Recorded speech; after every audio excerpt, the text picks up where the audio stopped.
ஒரு சர்வதேச அளவிலான விசாரணை கோரி முன்னெடுத்த அந்த போராட்டங்கள் எல்லாம் எவ்வித பலனும் இன்றி ஒரு வழியாக 2015 ஒரு தீர்மானமாக கிடைத்தது. ஒரு கலப்பு பொறிமுறை என்கின்ற அந்த விசாரணை.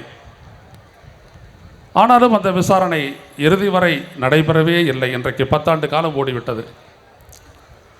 எந்த இடத்திலும் அந்த விசாரணையை நாங்கள் முன்னெடுக்க மாட்டோம் என்று சொல்லும் பொழுது ஐநாவினுடைய பேரவையினுடைய தலைவராக இருந்தவர் சொன்னார், ஸ்ரீலங்காவினுடைய இறையாண்மையை தாண்டி எங்களால் எதுவும் செய்ய முடியாது என்றார்.